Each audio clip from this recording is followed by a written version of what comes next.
start playing? We're live. Remember to guard your privacy and abide to community guidelines, Coach. There you go.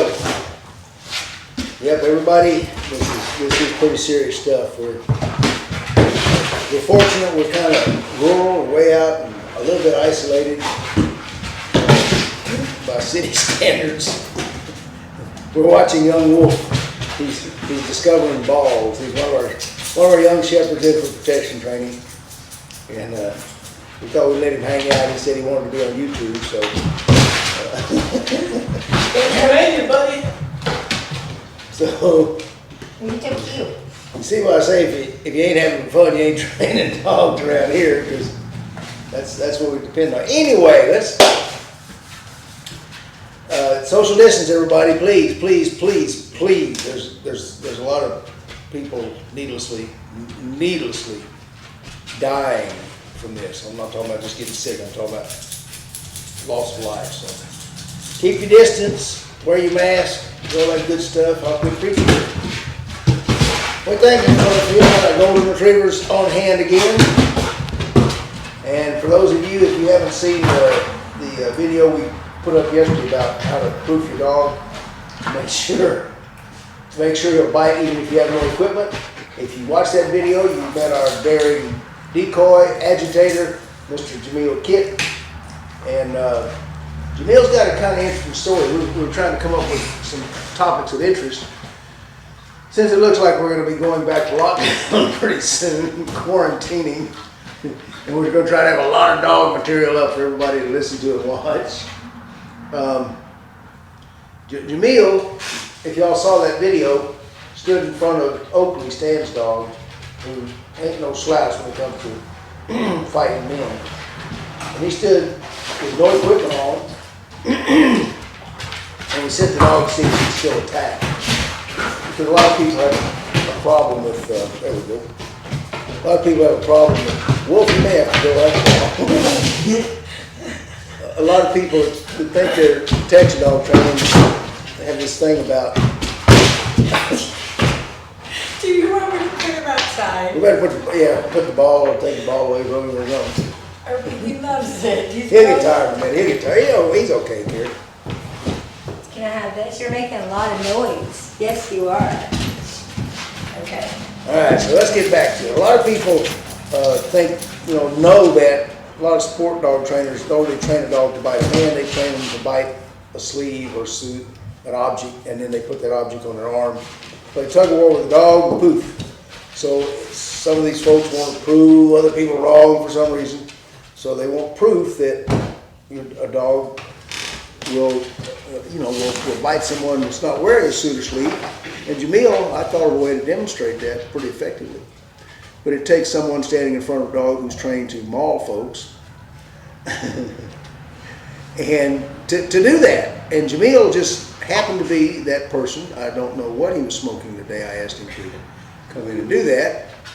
But he did it. And if you haven't seen it's on YouTube, it's on the Facebook page, Western Shepherd, Canine Pro Sports, and my page. But the interesting thing about Jamil is he came out here not to learn to be a dog trainer, not to learn to be a decoy, not because he wanted to train his dogs. He owns no dogs. He owns no dogs because Jamil had a problem. He'd gone through life afraid of dogs. And he came out here, he's a friend of Stan's, they worked together. He saw what Stan did and he thought, well, Stan likes getting bit.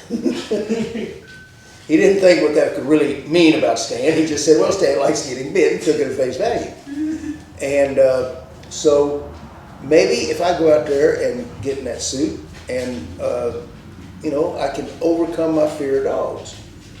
And that's a problem a lot of people have, especially people who were bitten as children. And I hear that a couple times a month. Well, I'm afraid of German Shepherds, or I'm afraid of Rottweilers. And I totally get it. And it's rough and tough that these people go through life without the enjoyment and the companionship of a dog. So I thought we'd get Jamil's story out here and show you how he overcame it, get him to tell us. And then I'll give you a few tips about how to overcome it.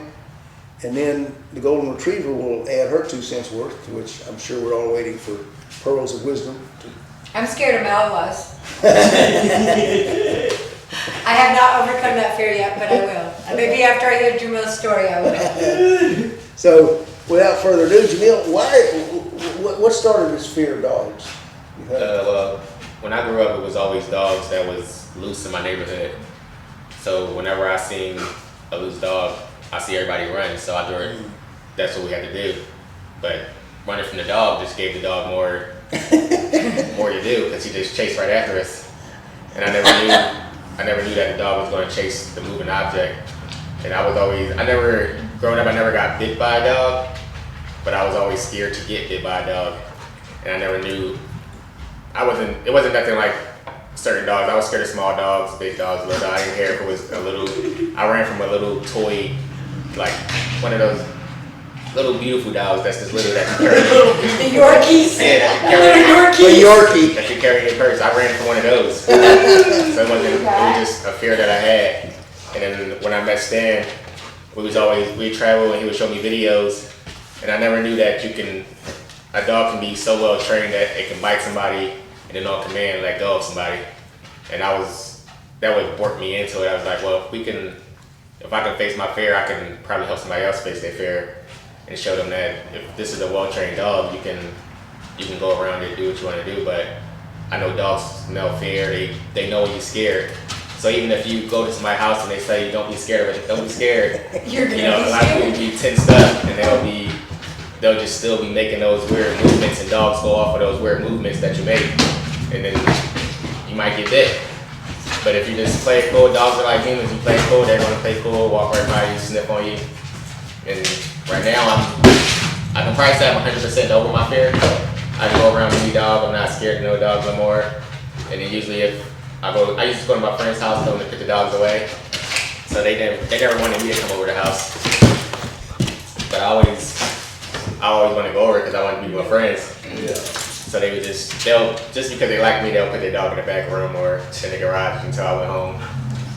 But So, just exposing yourself showed you, your fear, like you said, a lot of people that say they're afraid of dogs today are a Malinois or something. In Carrie's case, they've been bitten by a dog of that breed, and it really makes a strong psychological impact on people that's hard to overcome. Jamil, so you essentially, your lack of understanding and your neighbors and friends' lack of understanding about dogs contributed to your fear. yeah, once I seen a dog bark, I just thought it was aggressive. But I learned out here what certain barks mean, and you might have a dog that just barking out of fear. He won't show his teeth, so it's like he's just using his voice to kind of get you away. Because sometimes the dog behind the gate get out of the gate and won't do anything to you. So I'm learning a lot. Still today, I'm learning a lot about overcoming my fear, but I'm not scared of them. I'm still putting pieces together where I can tell somebody else. So, and Carrie, you had a thing with the Malinois. It wasn't a thing. He almost ripped my finger off. They say it was a bite, but I saw bone. Y'all, believe me, folks. You've hurt. You've never It hurt a lot. You've never had entertainment till you see Carrie with a hole poked in her.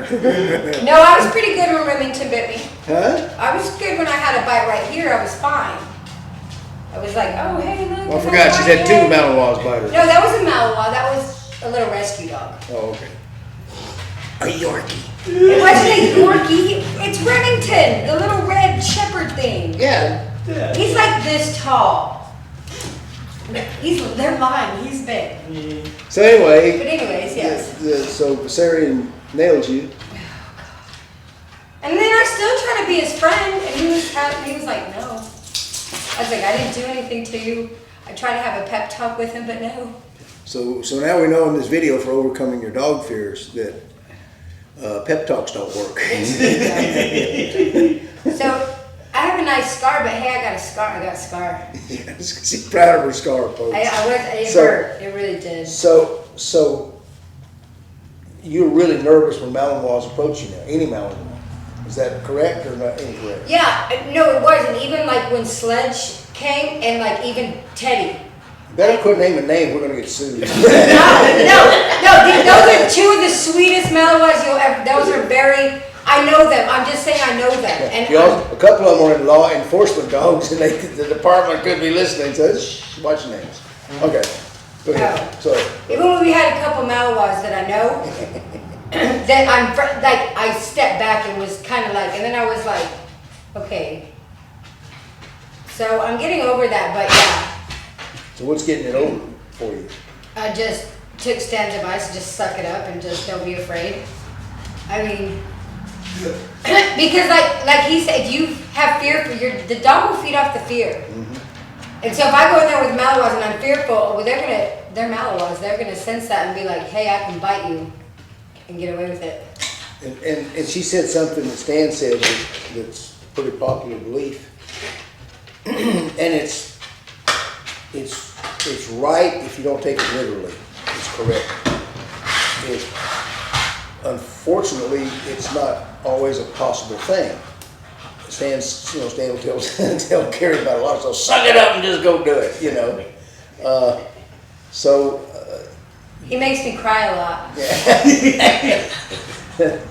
Lies, lies, lies.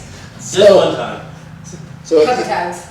in the Marine Corps, that's a good thing, because in the Marine Corps you ain't got no other damn choice. You there, and they ain't got control of you. But it hits a psychological thing that literally is. I mean, you can say suck it up all you want, a person can't do it. It's like PTSD. It just becomes something you can't face. So usually, like people that are afraid of flying, they used to have programs that you go up in an airplane and they go down a runway one day and then they ease them into it. How long do you think were you out here? How many dogs had you begun to work before you really felt comfortable with dogs? Now remember, his fear is I guess you could call it culture based. It wasn't a bite based, but still it's deep seated for all dogs, not just one breed. So go ahead. I'm sorry. It took a little while. It was sometimes where I would just be brave and I won't say anything, but it took a little while before I would get comfortable where I can just walk in the gate with the dog while the dog was in there and the handler's not there. But I'll say it took almost a year. Okay. Go ahead. Would you say that you got more comfortable the more you knew how to handle a dog and what you should do in certain situations? Yeah, once I learned like how you should handle a dog, once I learned that like you gotta be comfortable with the person that's owned the dog, because some people don't know how to own a dog. So some people get a dog and just put them in the backyard and then tell people to come over and they just say, oh, let them go sniff you and let them sniff you. But I learned that I can look at a dog and say, okay, because you can look at a dog and tell when he's about to do something. It's little signs that dogs do before they maul you. Yeah. So Rich, what should people do if they do get bit by a dog? And what should they not do? Okay, yeah, I want to touch on one thing though before, because that's a good question. But Jamil's just pointing something out that, I mean, he had no knowledge of dogs. He watched his peers react, and his knowledge came from that. Other than that, dogs were a complete unknown to him. Is that accurate? Yeah, that's true. Okay, so the biggest cause and reason for fear in all humans is the unknown. There's nothing more fearful than what you don't know, because you don't know how to handle it. And if it's something really big and looming that you see in front of you, you know it's going to fall on you or explode. In his case, he had no knowledge of what dogs were truly like. It's an unknown. It can't talk. It can't communicate. So how do you get comfortable with something you can't talk to? Fear the unknown. Yeah, that's true. So if you do get bit, and I'll go back to the psychological here in a minute to try and help people do some things to overcome it. If you do get bit, this is going to be hard for a lot of people to think. And some people think I'm BSing, but the worst thing you can do is scream and holler. You know, if a dog truly bites you, and going like that, that's not a bite, that's a correction. That's telling you to get away. But if a dog really lays into you and wants to harm you, you just got to go limp. The more you fight, the more, there's an old country saying, never wrestle with a pig. Because all you're going to do is you're going to get dirty, and the more you wrestle, the more the pig likes it. So if you're in a dog's mouth and he bit you, and you're going, oh no, screaming and getting away, that's what triggers the adrenaline in their system to fight harder. They literally get to where they can't help it. So when a dog bites you, if they really get a bite, you just go limp. There's a few things you can do. Sometimes it can get you in trouble. One of the things, if the dog's really on you, if he bites you, especially leg biters, those are right up my alley. Because all you do is you bend down, you grab their collar, and you just twist the collar until they're going, and they turn loose. But you don't fight them. Because the more you fight, the more they're going to fight back. It's a real simple equation. But if you have a fear of dogs, and there's a lot of, believe it or not, there's a lot of women that come out here, they're newly married, and their husband has a dog or wants a dog, and she doesn't want a dog because she was attacked or bitten when she was a kid. And I understand that. Fear is a tough thing to overcome. So, what I advise them to do is go to a kennel. I actually told them to do, never to the extent Jamil went to.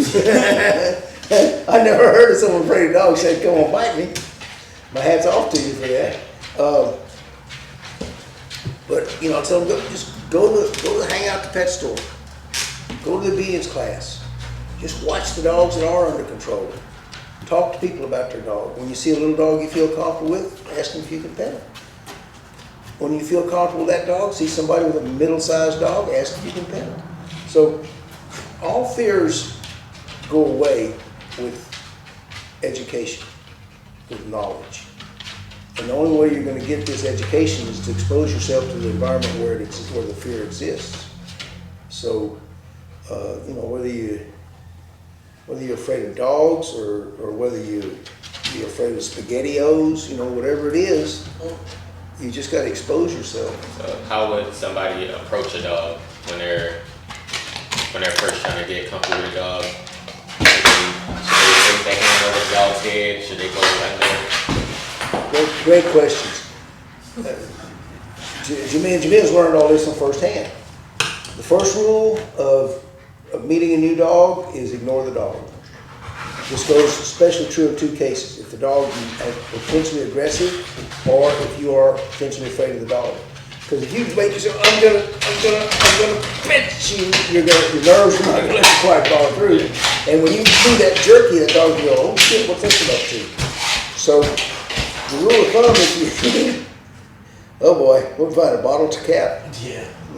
No, a piece of trash. The rule of thumb is if you're afraid of a dog, go stand near the dog and let the dog approach you. And once he's sniffed you all over and got to know you and he hasn't hurt you, you get your confidence up. And then you never reach over a dog's head. Great, I'm glad you brought that up. I always reach down and scratch under their chin.